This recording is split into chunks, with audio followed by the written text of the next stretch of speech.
todas y a todos, bienvenidos a esta jornada para comenzar el conversatorio de transición energética justa, compromisos y desafíos desde las universidades. Para dar unas palabras de bienvenida, llamamos al escenario a Héctor Hidalgo, director general de vinculación con el medio y sostenibilidad. Por favor, Héctor.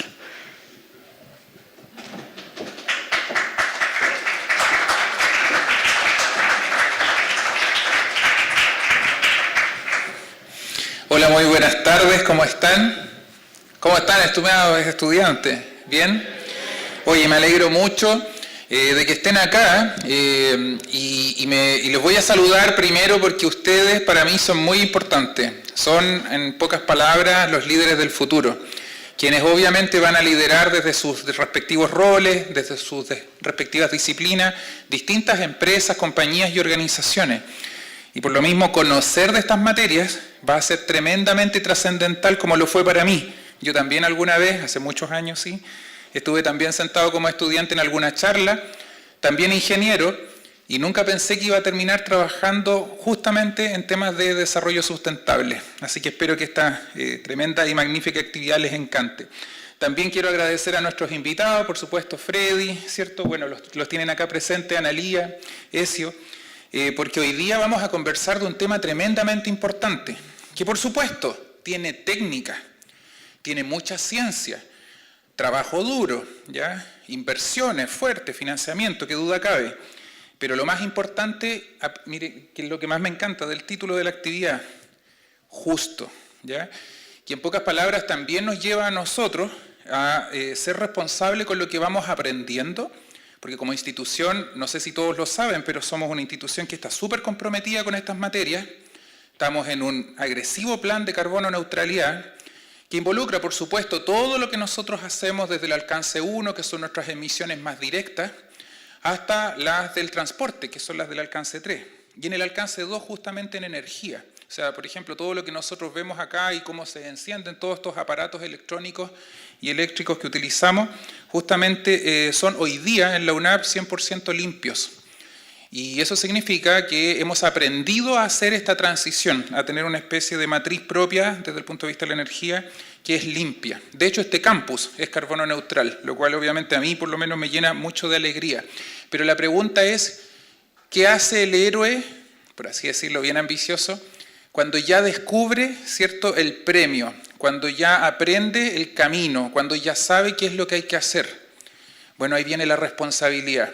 Y es compartir lo aprendido, es compartir el camino y ayudar a que otros también se sumen a estas causas, porque sabemos que esto no es un problema solo de la UNAP o solo del país, es un problema mundial, ¿ya? Y por lo tanto es en la solidaridad del conocimiento, en el compartir la buena práctica, en el preocuparse de aquel que tal vez no tiene el mecanismo de financiamiento, la estructura, el conocimiento, ¿cierto?, para ayudarlo también a que viva esta transición hacia un mundo más sustentable. Bueno, finalmente, obviamente quiero desearles que disfruten mucho de esta actividad. Tenemos grandes expositores acá y todo esto, por supuesto, englobado en este ambicioso plan de carbono neutralidad que nos va a llevar, ¿cierto?, como dice por ahí arriba el letrerito, a ser carbono neutral en los alcances 1, 2 y 3. Muchísimas gracias y que disfruten el evento.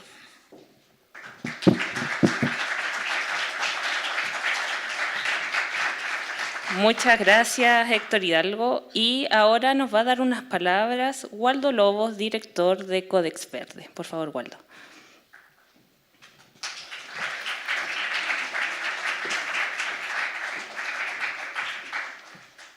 Muchas gracias, Claudia, y a sus tibios aplausos. Muchas gracias. Bueno, yo en representación del medio de comunicación Codex Verde, que estamos en colaboración en esta oportunidad organizando este evento para ustedes, para la comunidad académica de la Universidad Andrés Bello, le quiero brindar algunas palabras, un poco llamando a la reflexión sobre este tema.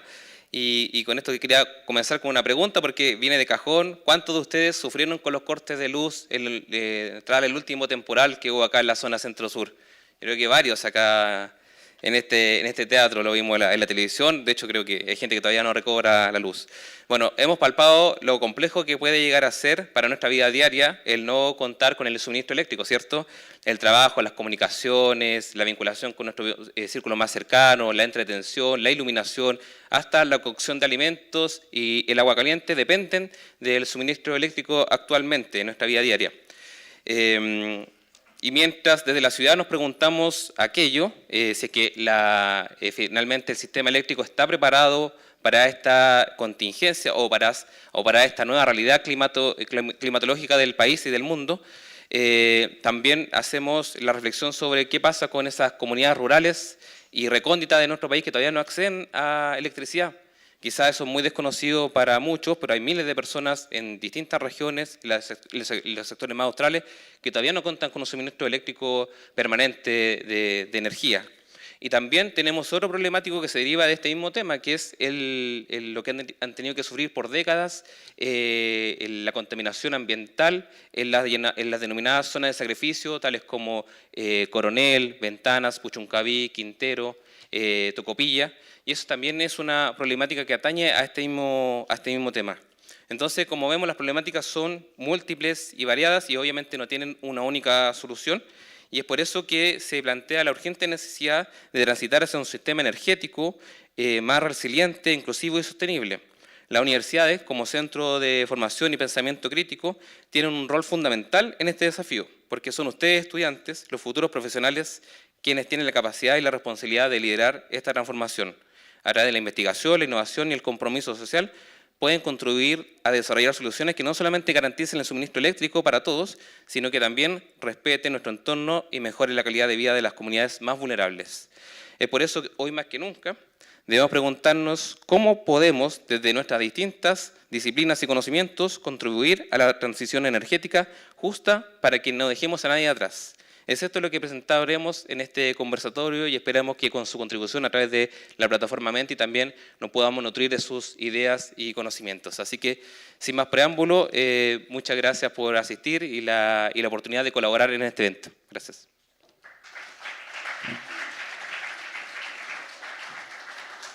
Muchas gracias, Waldo. Y bueno, para comenzar a partir ya este interesante conversatorio, llamamos al escenario a Freddy Flores, director del Centro de Transformación Energética UNAV, quien va a dar comienzo a este interesante conversatorio. ¿Aló? ¿Se escucha? Sí. Bueno, yo me voy a quedar aquí de pie al lado del escenario donde vamos a tener esta conversación. Agradecer a la Dirección de Sostenibilidad por esta invitación. Bueno, por mi rol también como director de un centro de investigación relacionado a energía. Creo que es súper interesante tener estas instancias y que a través de esta discusión podamos acercar los conceptos y los distintos desafíos, como muy bien mencionó Waldo, y cómo de alguna forma se relacionan a distintos eventos y situaciones que hemos tenido este último tiempo en nuestro país en temas energéticos.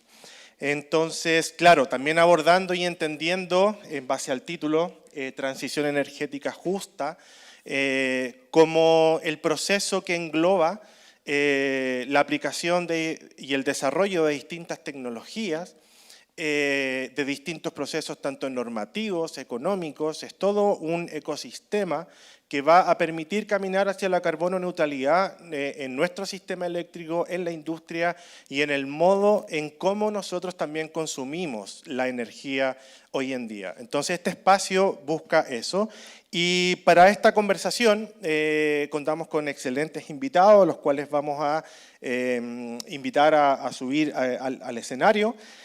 Partiendo por la directora ejecutiva de la Asociación Chilena de Energías Renovables y Almacenamiento, Ana Lía Rojas, por favor, quien también es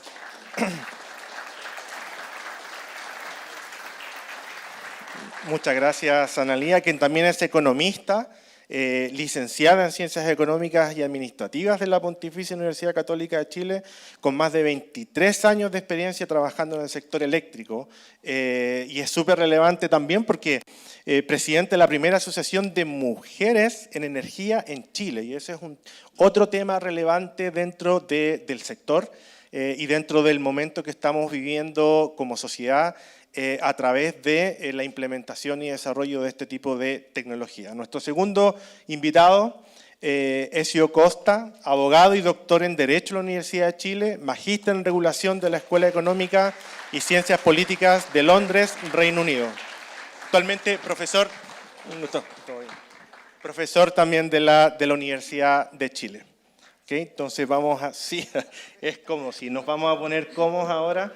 Y bueno, con esta introducción, agradeciendo la participación, quisiéramos comenzar, bueno, con la primera pregunta, ¿ya? Que tenemos preparados para ustedes y iniciar esta discusión, ya que tengamos un espacio también de reflexión que podamos compartir con el público presente. Recordar también, hay un código QR disponible para que puedan acceder y responder un par de preguntas que están disponibles, que van a ir apareciendo en pantalla, que también van a animar un poco a llevar la discusión y a entender un poco cuál es su visión en esta temática, ¿ya? La primera pregunta, ¿cuál es, en base a su expertise, a su campo de aplicación estos últimos años, cuáles son los principales desafíos que enfrenta el país para lograr una transición energética justa y sostenible? Como dije anteriormente, claro, es amplio también decir transición justa porque no solamente hablamos de tecnología, hablamos también de una transformación social, hablamos también de acercar conocimiento al uso diario de la energía, y esto también impacta en los distintos modelos económicos y regulatorios. Entonces, en función de esto, bajo su punto de vista, ¿cuáles son los principales desafíos, Analía? Bueno, muchas gracias. Pues, Freddy, qué gusto estar acá en esta aula magna con alumnos de la Universidad Andrés Bello, que además tienen un muy bonito lugar para hacer estos conversatorios, aprovechenlo. Hoy día además que estamos en la era digital y que todo está mucho más fácil de conectarse, igual la presencialidad se agradece. Así que yo estoy como firmemente empeñada en volver a lo presencial, ¿ya? Así que muchas gracias por esta invitación presencial. Bueno, esta introducción que tú hiciste, Freddy, y bueno, y en el tema que generalmente estamos nosotros por nuestros quehaceres, ¿no? Nuestros quehaceres profesionales, estamos con la cabeza muy metida dentro del tema de transición energética, pero yo siempre parto cuando me invitan a un conversatorio así, y además con estudiantes, con alumnos, me gusta hacer una pequeña interacción. No es código Menti, no se preocupen, no vamos a hacer un Menti, pero simplemente que levante la mano el que tiene una definición clara de lo que es la transición energética, así. Ya, eso es lo que pasa generalmente. Entonces tenemos un seminario que vamos a hablar de transición energética y en realidad no sabemos mucho de lo que estamos hablando. Y no sabemos, uno, porque es muy difícil como hoy día definir efectivamente qué es lo que es la transición energética más allá de lo que indica su nombre naturalmente, que es transitar de los energéticos que usamos de unos a otros, no sabemos cuáles todavía. Pero aparte de eso, todas las dimensiones que esto tiene. Entonces aquí necesito un segundo de su atención, no miren los celulares, no estén en el WhatsApp, que es el peor enemigo además de un conversatorio, ¿ya? Pero para entender lo que es transición energética, piensen ustedes un poco en todo lo que ustedes utilizan para energizarse, digamos, ¿ya? Aparte de comer, ¿no? O de tomar también, un energizante importante. Pero cuando hablamos de energéticos, piensen en todos los energéticos que ustedes tienen en casa y que les permiten, por ejemplo, calefaccionarse, iluminarse, movilizarse. ¿Qué es lo que permite la energía? A ver, en simple, movimiento y calor. Yo siempre parto por eso. Y todo aquello que en el fondo no sea nuestro propio esfuerzo humano o el del animal, que también hubo mucho tiempo en donde usamos a los animales para hacer movimiento, por ejemplo, hoy día se reemplazó a partir de la era industrial y sobre todo desde el invento del motor a combustión en movimiento, ¿cierto?, en base a un combustible que es fósil, un combustible que es el petróleo, el diésel, etc. Eso es la parte de movimiento. La parte de calor, ¿qué utilizan ustedes para calefaccionarse en casa? A lo mejor muchos de ustedes utilizan calefactor eléctrico, hoy día a lo mejor menos conveniente por la cuenta eléctrica, o sus papás, no sé, y parafina, gas, ¿cierto? Bueno, entonces, ¿de qué se trata la transición energética de nuevo? Es abandonar y transitar desde los usos de combustibles fósiles, ¿para qué? Que hemos usado tradicional e intensivamente además, desde la revolución industrial hacia adelante, para producir movimiento de calor, en base a algo que es otro tipo de energético o otro tipo de energía que tiene una sola específica y muy importante gracia, vamos a decir hoy día, que es que no produce emisiones o gases de efecto invernadero. Aquello que conocemos generalmente como el CO2, el carbono, la contaminación, vamos a decirlo fácil, ¿no? Y que es un conjunto de contaminantes que, mediante la combustión de un combustible fósil, se desprende, se emana, ¿cierto?, a la atmósfera y eso causa entonces una serie de consecuencias que hoy día vivimos y que conocemos en corto, ¿ya?, y en resumido de nuevo, como el calentamiento global. Entonces estamos tratando de abandonar esos usos de energéticos para impedir el aceleramiento o la ruta, digamos, de la trayectoria de un calentamiento global que ya está ocurriendo y hace mucho rato. Llevamos décadas o siglos quizás ya calentando el planeta a partir del uso de combustibles fósiles. Y estamos transitando entonces, a diferencia de otras transiciones energéticas, por cierto, esta no es la primera, esta la tenemos que hacer en contra del tiempo. ¿Y por qué la tenemos que hacer en contra del tiempo? Porque la ciencia ya ratificó que en la medida que sigamos en esta senda de uso de combustibles fósiles, de una actividad humana que causa emisiones de efecto de invernadero, que es que el planeta en el fondo no tiene un adecuado mecanismo, ¿cierto?, de enfriamiento y de balance, el planeta se va a ir recalentando.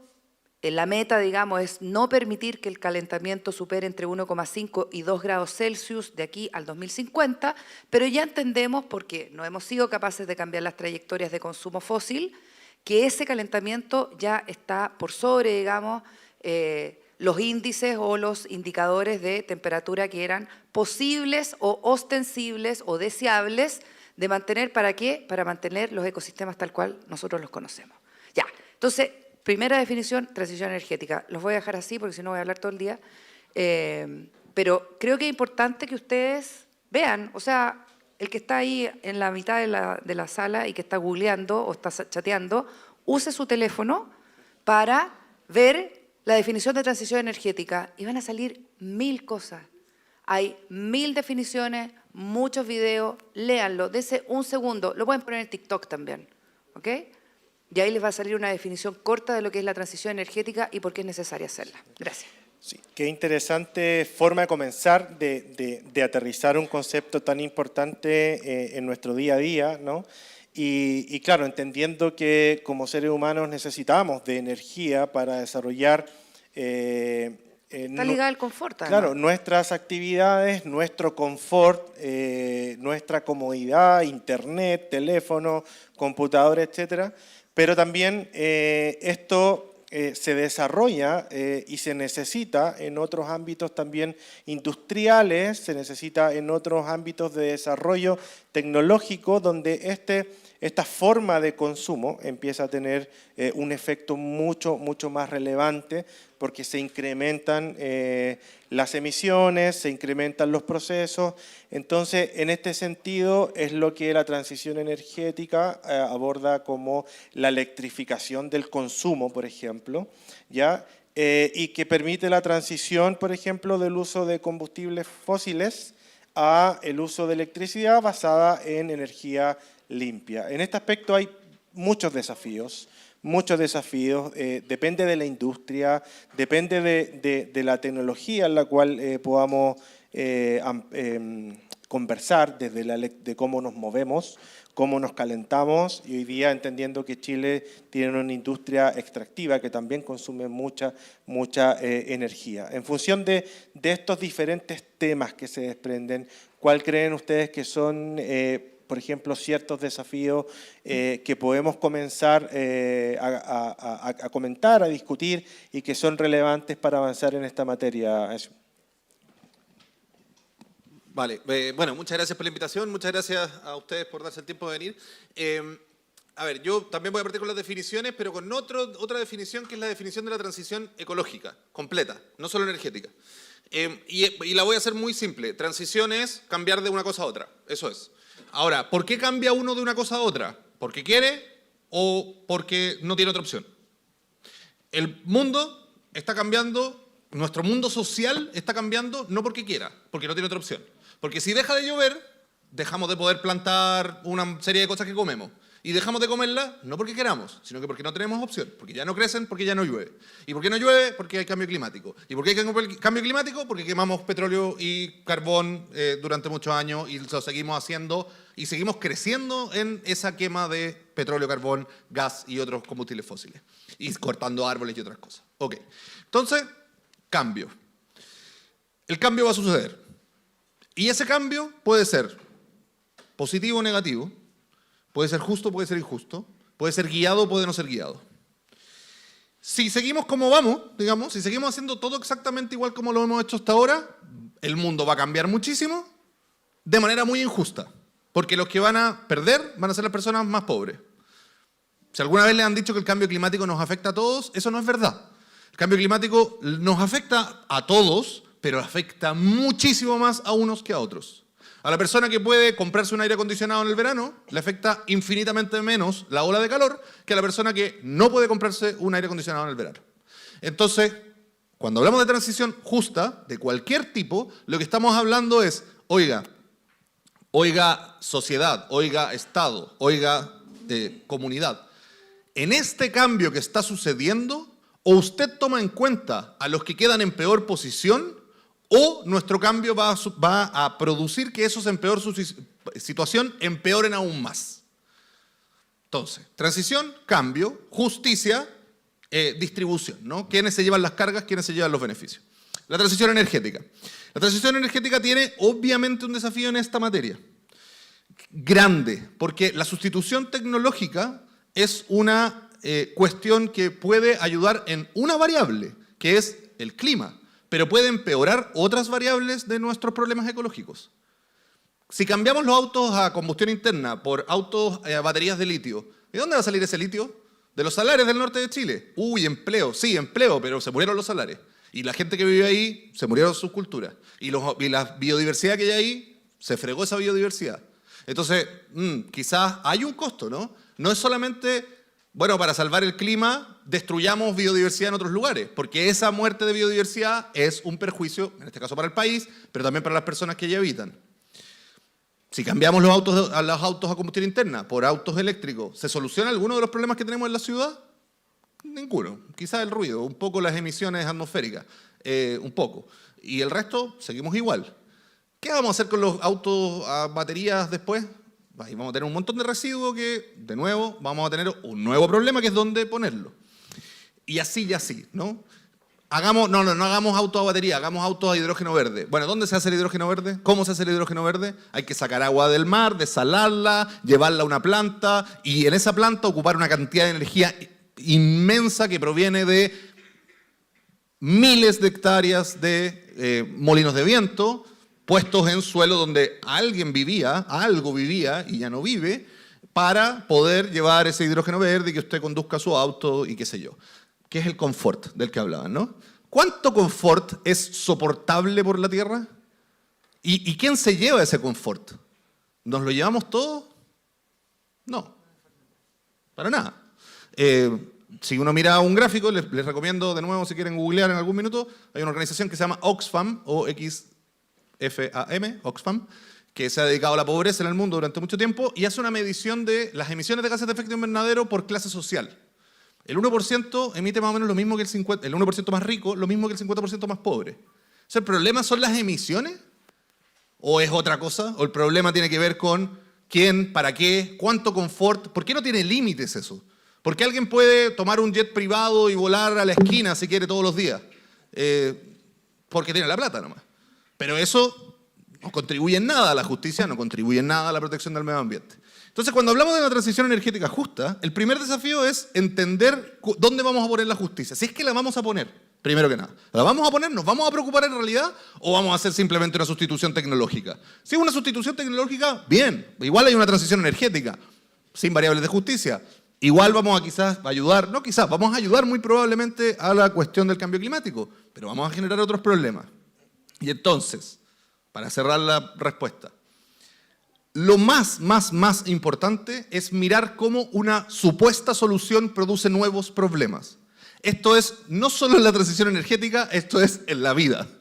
Una solución a un problema no puede ser una fuente de un nuevo problema, pues si no estamos bicicleteando el problema, generando una nueva pérdida y que generalmente en todas esas vueltas de la rueda de la bicicleta termina perdiendo los que están en peor posición y ganando los que están en mejor posición. Porque en cada una de esas vueltas de la rueda existen las mismas presiones políticas, las mismas posibilidades del capital de hacer que ellos, quienes están en esa mejor posición, ganen, y las mismas imposibilidades de quienes están en la peor posición y por lo tanto de que pierdan nuevamente. Concuerdo contigo. En función de esta conceptualización, ¿no?, de este proceso de transición energética, transición ecológica, los desafíos que tienen, y en búsqueda de este equilibrio, ¿no?, porque al final efectivamente desarrollamos tecnología que hoy día tiene un costo, pero no solamente económico, sino también social y probablemente productivo, porque en el caso fotovoltaico, por ejemplo, hay muchos campos que están siendo invadidos, otros ejemplos que tú mencionaste. En función de, de lo que ambos acaban de comentar, desde la universidad, ¿cuál sería el rol, cuál sería el papel, qué elementos se tienen que integrar dentro de procesos formativos, probablemente generar más espacios como este para que los estudiantes, que son los profesionales del futuro, que probablemente van a estar, esperemos que estén involucrados y desarrollando, innovando como ingenieros que son, nueva tecnología y siendo partícipe de este cambio, ¿qué papel, qué elementos son importantes incorporar hoy en día para alimentar esta discusión y para mejorar y buscar este equilibrio, ¿no?, que mencionaba muy bien eso? Súper. A ver, también yo creo que con la misma pasión que le impone esta conversación el tema de por qué estamos haciendo esta transición, ¿no? Y que lo bien representaba Ezio. O sea, yo soy una crítica optimista, ¿ok? Y la crítica optimista significa entender de que estamos en un problema, que la inacción no es una respuesta posible. O sea, yo estoy de acuerdo con lo que tú me señalas, Ezio, y creo que eso es evidente que no podemos solucionar, como tú decías, un problema de emisiones mediante el problema del extractivismo, por ejemplo. No tiene sentido. Al final, ¿qué estamos tratando de hacer? Preservar un planeta, preservar los ecosistemas, pero también el desarrollo humano, ¿no? Y aquí, chiquillos y chiquillas, de verdad, o sea, esta es una cuestión que ustedes tienen que pensarla, ¿ya? Que es básicamente el tema de cómo es el desarrollo económico y qué lo significa eso para ustedes, para su familia, para los nietos, para lo que venga, para sus papás. O sea, creo que si ustedes no son conscientes de cuál es el rol del desarrollo humano en equilibrio con esto que queremos preservar, que significa la mantención de los ecosistemas tal cual los conocemos hoy día, ¿ya?, es difícil que ustedes apunten bien en dónde ustedes pueden hacer un aporte desde el punto de vista de su rol profesional. Entonces, por eso es muy importante, yo voy a hablar un poco del tema de las mallas y todo eso, pero lo primero es hacer la conciencia del momento. O sea, veo aquí personas que me están mirando súper atentamente y este es el momento que ustedes dicen, o sea, aquí realmente yo tengo algo que decir y tengo algo que hacer por el futuro profesional que va a permitirme también a mí desarrollo humano, confort, vivir así como uno dice, vivir entre comillas bien, ¿no? Pero en función de esto que ocurre, está ocurriendo y va a seguir ocurriendo si no cambiamos hábitos, ¿ok? Y los hábitos al final tienen que ver con la forma de consumir energético. El 3/4 partes de emisiones de contaminantes o gases de efecto invernadero provienen del uso de energéticos. Por eso es importante trabajar en energía primero, ¿ya? Y sí, también es verdad, hay metano que sale de las vacas, ¿ok? Pero ese no es el problema mayor. Y cuando ustedes se relacionen, probablemente después desde sus trabajos y profesiones de empresas, desde el mundo público, etcétera, ustedes van a tener que entender que es muy importante priorizar. Entonces, por eso vamos al sector energía y por eso, además, en un primer lugar, atacamos por el lado de la generación de electricidad, ¿ya? Porque es ahí donde hay probablemente también más concentración de emisiones y también donde hay más facilidad de trabajar porque esto está más atomizado, ¿ya? Ahí me parece mirando unas respuestas. Pero del punto de vista universitario también, yo diría que aquí me imagino que hay una audiencia donde hay ingenieros o estudiantes de ingeniería y yo soy una fanática de la ingeniería. Yo soy economista, pero a mí me gustan los números. Y me gusta siempre hablar con data, ¿ya? Mi dicho favorito, que la Connie, que está ahí, me va a decir que sí, que ya lo he escuchado muchas veces. El dato mata relato. O sea, ustedes tienen que armar una visión, una propuesta, por ejemplo, en base a evidencia y la data les ayuda. La data es fundamental y este mensaje especial para las mujeres también. Las mujeres tenemos que empezar a hablar con datos, nos cuesta más a veces, ¿ok? Entonces, eso que dije recién, 3/4 partes en realidad es un 73,2% de emisiones de gases de efecto invernadero, viene en el sector eléctrico. En Chile, el 29, 28 a veces está por ciento de las emisiones vienen del sector de generación eléctrica. Hay otro tercio que viene del uso de fósiles en el transporte, y especialmente el transporte liviano y transporte público, ¿ok? ¿Qué es lo que nos dice eso? No solamente estadística por saber y hacer rankings, es dónde se tiene que concentrar la política pública del corto plazo, del mediano, del largo, para poder evaluar opciones. No vamos a tener autos de hidrógeno, pero eso es una cuestión que no es una conclusión de que solamente por el lado de la afectación del ecosistema, sino que porque es ineficiente. O sea, aquí ustedes que son ingenieros y saben de termodinámica y saben de costo, cualquier evaluación de auto a combustión fósil versus un eléctrico y versus un de hidrógeno va a salir más eficiente en el tema así como de cost total ownership, más barato hacer un auto eléctrico, tener un auto eléctrico. Entonces, para eso sirve la data. Pongo ese ejemplo simplemente porque a veces las decisiones están mucho antes de el propósito. O sea, uno evalúa los proyectos conforme a esa característica. ¿Qué otra cosa es importante hoy día? Las mallas, evidentemente, tienen que ser cada día más actualizadas, ¿ya? Y las mallas son importantes porque generan una relación con lo que está sucediendo actualmente, ¿ya? Hoy día la tecnología cambia muy rápidamente. De un año a otro, y yo que estoy relacionada con probablemente la parte de tecnología del mundo privado y todo, en Chile se producen pocas tecnologías, ojo, ¿ya? Cuando tú hablas de, bueno, el uso tecnológico, no, en Chile nosotros somos usuarios tecnológicos, pero producimos poca tecnología. Pero tenemos que hacerlo. ¿Cómo? Ahí hay una visión que tiene que estar inserta en la malla curricular. Nadie puede pensar o aprender a crear si nadie le ha enseñado a crear, ¿me entienden? Y las soluciones, y los laboratorios, y los pilotos, y la relación con el mundo como real es importante, no solamente a través de las pantallas, ¿ya? Entonces, actualización de malla, trabajo curricular con el ecosistema que en el fondo te invita a probar y a palpar. Yo hablo de la parte como aplicada, ¿no? O sea, de nuevo, voy a volver al ejemplo del auto hidrógeno. Si alguien cree que un auto hidrógeno se va a evaluar en un PowerPoint, no, eso no ocurre. en la empresa tampoco, ¿ok? Entonces, vamos como aterrizando y ustedes, en esta edad que tienen, que es la edad más importante porque uno empieza a tomar conciencia y ciertas definiciones que te van a enrolar en algo, o sea, uno se enrola de alguna forma en una industria o en un modo de trabajo, en fin, un sector, un ámbito, siempre se puede cambiar, pero esta parte es importante. Tener eso consciente de decir, bueno, este va a ser mi rol y yo quiero enfrentar o solucionar o hacer un aporte, piénsenlo, ¿ya? O sea, dedíquense 2 segundos, dejen el celular, dejen el Netflix un segundo y ustedes hagan una introspección de decir dónde yo quiero hacer un aporte para una problemática que existe. Ese es mi primer mensaje. Perfecto.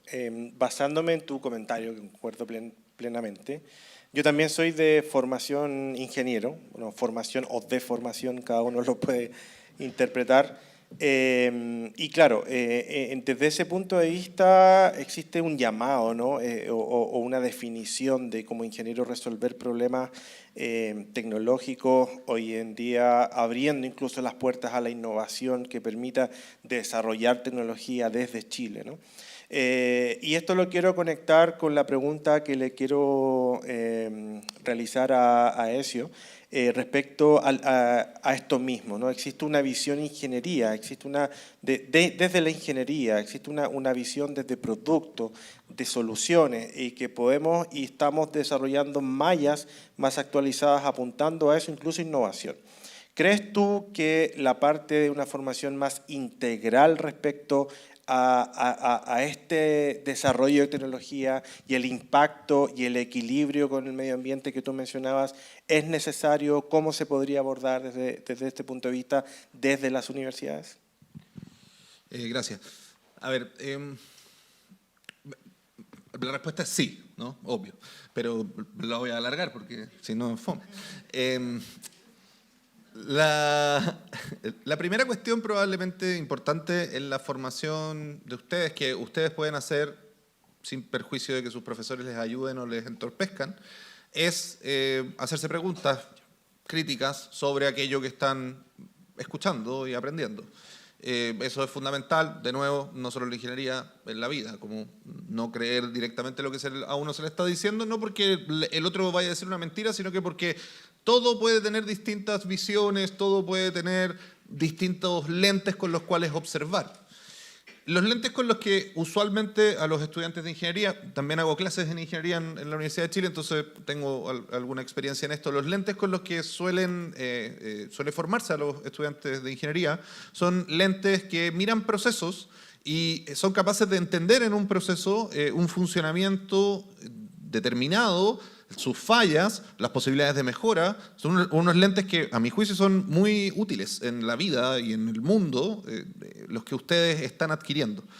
Y lo que yo diría es que al adquirir esos lentes pueden también buscar cómo amplificar esa mirada. O sea, ustedes van a entender cómo un proceso funciona o no funciona en una maquinita, por ponerlo simple, ¿no? Esta maquinita funciona esto, no funciona esto. Bueno, háganle zoom out a eso y vean qué significa esa maquinita en otro proceso. Porque eso que ustedes están creando o del respecto de lo cual están aprendiendo necesariamente va a estar integrado en procesos más grandes que los que ustedes están mirando. Y tener una mirada que solo observa este pequeño espacio de funcionamiento de un objeto nos permite aceitarlo muy bien, pero nos impide ver el plano general. Y entonces, cuando se alejen, o quizás ya lo hacen algunos, algunas, van a ver un par de cosas, ¿no? Una que tiene que ver con una distribución global, por así decirlo. ¿Qué significa construir una casa? Algo sencillo. ¿Qué significa construir una casa con hormigón en Chile? ¿Qué significa construir una casa con hormigón en Chile? ¿De dónde viene ese hormigón? ¿Cómo se arma? ¿Quién lo trae? ¿De dónde se extraen los materiales para hacerlo? ¿Será lo más conveniente hacerlo con hormigón? Quizás podríamos hacerlo con madera, por poner algo, ¿no? Y bueno, pero la madera tiene tal problema. Y entonces, zoom in. ¿Cómo arreglamos ese problema? Pero para poder encontrar los problemas hay que salirse de los procesos que uno está mirando y mirarlos desde afuera. Y cuando uno está afuera, además, los puede mirar desde distintos ángulos y encontrar, entonces, soluciones creativas a problemas que se nos presentan. Eso es algo que pueden hacer ustedes sin necesidad de sus profesores dentro de la universidad, porque la universidad tiene la gran potencia de ser un espacio que debiera permitir la reflexión y por tanto debiera permitir el ensayo y error. Pensar. Pensar no es estar en lo correcto. Pensar es imaginar y equivocarse. Y eso, que yo sé que no se fomenta mucho en nuestras aulas, pero eso es una de las cosas que uno puede hacer carreteando, básicamente, ¿no? Como jugar a equivocarse con ideas de cosas, que no tienen por qué ser de la transición energética, sino que en general, ese juego que uno tiene con los compañeros, con los amigos, de inventar estupideces y reírse de esas estupideces, es un juego que sirve para aprender a pensar. Y que si después uno lo trata de llevar a lo que hace, ya sea el derecho o la ingeniería, sí, va a haber gente que los va a mirar mal, eso siempre va a pasar, así que no se preocupen, pero es mucho más probable que logren salirse de las cajas y pensar cuestiones novedosas. Y problemas como los que tenemos hoy día, lo que más requieren son soluciones novedosas. Porque estamos todos encasillados, y esto es el planeta completo, encasillado en ciertos tipos de soluciones, esperando que a alguien se le ocurra algo mejor. Estoy de acuerdo. De hecho, creería, complementando, que la multidisciplina hoy día o la interdisciplina, los distintos desafíos también va a permitir tener estas distintas miradas y abordarlos una misma problemática desde la trinchera o de la disciplina de cada uno, ¿no? Bueno, para ir cerrando, porque hay unos compromisos importantes, me gustaría, además me gustaría cerrar con este conversatorio con una pregunta que busca motivar. Porque hemos hecho una reflexión, hemos hecho una discusión en torno a cómo hoy día deberíamos pararnos como profesionales también ante este desafío, entendiendo y todo lo que implica la transición energética.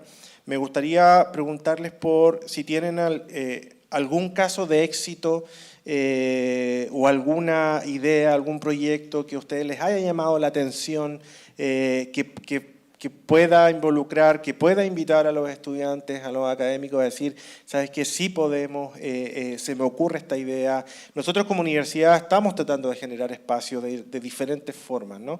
Pero siempre hay casos de éxitos que terminan generando o sembrando una semilla en los estudiantes, en los jóvenes, de decir, ¿sabes qué? Sí puedo desarrollar esta idea adelante. ¿Han tenido alguna experiencia? ¿Conocen de algún proyecto que ustedes puedan decir, oye, ¿sabes qué? Esto lo encontré súper entretenido, los invito a participar, etcétera, digamos, en este ámbito? Yo que estoy en el mundo de energías renovables, de almacenamiento, desde el punto de vista de la transformación del sector generación eléctrica, ¿ya? O sea, hoy día en este momento con la electricidad que está aquí iluminando esta sala, seguramente debemos tener un 75-70% de participación de energías renovables no convencionales en este momento, porque es la una y... ¿Qué hora es?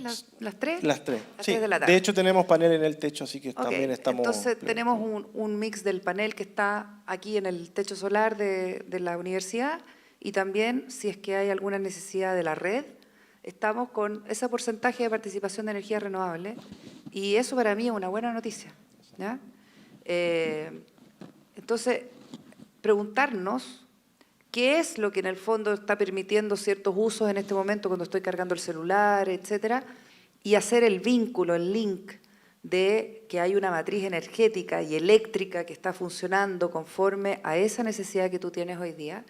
Eso yo creo que es un buen laboratorio, un primer buen laboratorio para entender conciencia, ¿ya? También podemos decir, no, en este momento no necesito tener la iluminación prendida, y eso puede ser una medida de eficiencia energética o de algún tipo de racionalización, ¿cierto?, de los usos. O sea, no solamente es demanda, también es racionalizar esa demanda. Ese es otro caso de aplicación directa de cómo nosotros tenemos que vivir la relación con la energía. En términos de, así, lo que tú me preguntaste, súper específico, ¿hay algún caso de éxito? Yo creo que hay hartos casos de éxito de pilotos, por ejemplo, de soluciones tecnológicas que hoy día tienen algún sentido desde el punto de vista de que funcionan, ¿ya? O sea, he visto laboratorios con desarrollos de tipos de baterías que no son las de ion litio, sino que son otro tipo de batería, supongamos batería de gravedad, ¿ya? Una cosa súper loca, pero hay que estudiarla. Algún tipo, digamos, de implementación de switches, de automatismo, para efectivamente tener una mejor utilización de los flujos eléctricos. O sea, yo creo que hay muchas cosas, pero chiquillos, de nuevo, el tema es que sean escalables, ¿ya? A veces uno, como buen ingeniero, se enamora de su solución porque funciona. El punto es saber si ese funcionamiento es escalable y es aplicable, no solamente desde el punto de vista comercial, que puede ser una parte así como de cruda realidad, sino que desde el punto de vista del uso, ¿ya? Y de que el uso sea más sencillo que otra solución que ya existe, ¿ok? Entonces, eso, para simplemente cerrar, me tengo que ir urgente, Perfecto, de verdad, sí, no me te disculpa, preocupes. tengo una reunión así como a las 3:30 tenía que estar allá, ya creo que llegué tarde, pero me da gusto haber podido conversar con ustedes, les agradezco también el espacio. A la universidad prometo que la próxima vez que venga lo hacemos con más tiempo. Perfecto. Tengo una charla maravillosa de transición energética, que estoy de acuerdo con eso, que es una parte del tema, pero es importante. Así que cuando quieran, de nuevo disponible. Y agradecer tu disposición, tu tiempo, tus palabras y nada, tenemos un pequeño regalo. oye, a Ezio, eso le damos continúo- las palabras finales, pero Sí, yo me tengo que bajar sí, del escenario, si no me yo van a sí, matar. Ya, gracias. agradecido. Un aplauso, por favor, para Analia.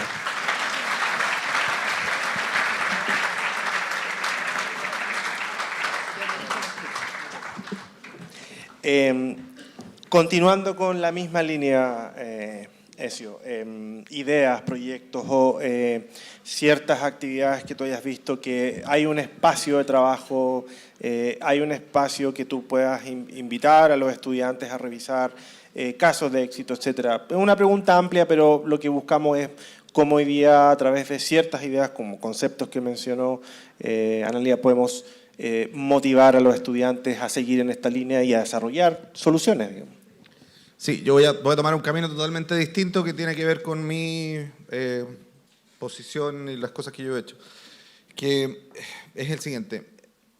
Cualquier cambio, hay una diferencia importante entre las cosas que cambian y las innovaciones, porque las innovaciones a veces entran en como mundos nuevos, ¿no? Y entonces, cuando algo entra en un mundo nuevo, tiene muchos menos enemigos que cuando algo pretende que un mundo ya existente cambie. En cualquier caso de cambio, hay alguien que está en una buena posición que no quiere salir de esa posición y que se va a resistir con todo lo posible a ese cambio. En el caso de la transición energética, son las grandes petroleras del mundo, ¿no? Que hacen todo lo posible, invierten en desinformación, invierten en una serie de cosas de mala calaña, digamos, y también en otras de buena calaña, para evitar que salgamos de la era del petróleo y el carbón y entremos en una era de energías renovables no convencionales. En el caso chileno, yo veo dos casos de éxito en producir este cambio. Uno, no se van a acordar probablemente porque eran muy chicos y chicas, pero es el caso de Hidroicén. Quizás lo han escuchado, aunque no se acuerden. Hidroicén eran unas grandes represas que querían construirse en los ríos de la Patagonia para traer energía a Santiago desde allá. Implicaban una intervención ambiental gigantesca, no eran eficientes tampoco en términos económicos, pero habían personas que estaban metiéndole ahí plata para construir esas represas. Y se hizo primero una oposición, digamos, social y técnica a este proyecto, luego movilizaciones al respecto, En esa época, y quizás los comerciales, si se acuerdan, habían comerciales a favor de Hidroaicén que decían, si Hidroaicén no se construye se va a cortar la luz en todo Chile, y entonces mostraban a una mujer que tenía un secador de pelo y prendía el secador de pelo y se cortaba la luz en el Estadio Nacional en medio de un partido de fútbol, y entonces decían, esto va a pasar si no está Hidroaicén. Por supuesto, no pasó nada ni siquiera cercano a eso, pero esa era la propaganda en el momento, y finalmente, luego de mucha discusión social y política, no se construyó Hidroaicén, no se construyeron otras represas que venían de la mano con Hidroaicén y no se volvieron a construir represas en Chile. Unos pocos años después, el turno fue de las termoeléctricas a carbón. Esta vez con menos movilización así como masiva, menos propaganda por todos lados, pero de nuevo con un proceso social que llevó a decir, ¿saben qué? Las termoeléctricas a carbón son dañinas para las personas que viven cerca, se generan zonas de sacrificio y además son dañinas para el clima, y entonces ¿por qué no empezamos a cerrarlas? Y fue algo muy distinto porque es un proceso pactado entre el Estado y las empresas donde se empezaron a cerrar las termoeléctricas, pero también no se han vuelto a construir termoeléctricas a carbón en Chile al menos. En ambos casos lo que tenemos son fuerzas sociales llevando una batuta que tecnológicamente tenía la razón, pero que si no hubiera sido por esa fuerza social, no se hubiera impuesto de todas formas. Porque, y aquí viene una cosa mala quizás para ustedes y su carrera, pero tener la razón en términos técnicos no asegura de ninguna forma que eso vaya a escalarse, no solo porque no sea escalable en términos técnicos, sino que porque hay que convencer gente. Y convencer gente es difícil. Convencer gente es un trabajo en sí mismo, y es convencer a quienes toman las decisiones, es convencer a quienes están en posiciones de poder económico, social, político, lo que sea, de que un cambio en un determinado sentido tiene lógica, va a ser aceptable, va a rendir en términos económicos, va a rendir en términos sociales, y ese convencimiento se logra sumando voluntades. Entonces, muy bien estar en el laboratorio, muy bien también estar probando en terreno, pero además hay que asociarse. Ese es finalmente el gran mensaje. Hay que estar con otros y otras personas que vayan siguiendo los procesos, que vayan entendiendo lo mismo que uno entiende, de manera de en el futuro poder efectivamente generar esos cambios. Súper interesante la reflexión y el espacio de discusión en base a lo que mencionas, porque sumo también aquel momento 10, 15 años atrás cuando se discutió si los paneles fotovoltaicos era una solución viable en contra de la construcción de represas. Y en ese minuto, políticamente, económicamente, como país, decidimos bajarnos de la energía renovable de tipo fotovoltaico, que probablemente, quién sabe, hoy día podría tenernos a la vanguardia en el desarrollo. Comparto contigo plenamente esa reflexión y estos espacios respecto a juntar voluntades y a generar esta discusión para que las decisiones que tomemos ahora con fundamento técnico, pero también involucrando a los distintos espacios de participación, comunidad, etcétera, se tomen decisiones que en 5 o 10 años más realmente nos generen un cambio importante en la sociedad. Ezio, quiero agradecer tu tiempo, tus palabras, el haber participado en generar esta discusión, motivar a los estudiantes. Por favor, un aplauso para Ezio. También tenemos un regalo, un pequeño presente por participar. Muchas gracias por tu tiempo. Y bueno, antes de terminar, para mí también, perfecto, muchas gracias. Sí, eso. Para terminar, comentarles que, primero, agradecer su participación, el estar aquí acompañándonos en esta interesante iniciativa, reflexión, crítica, motivación respecto a lo que estamos viviendo hoy día como transición energética. Y bueno, dada la participación con el QR y las preguntas, tenemos un regalo. Creo que ya hay un ganador seleccionado, ¿cierto? En la pantalla está. hay una ruleta de todos los que participaron. Les vamos a entregar un libro de Bill Gates. Entonces, vamos a identificar al ganador. Freddy Flores, gracias. No, Mayra Cortés Ordaza. Por favor.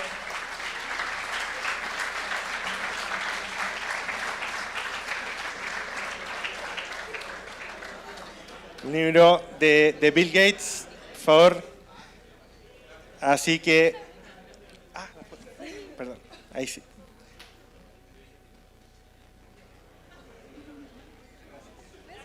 Gracias. Bueno,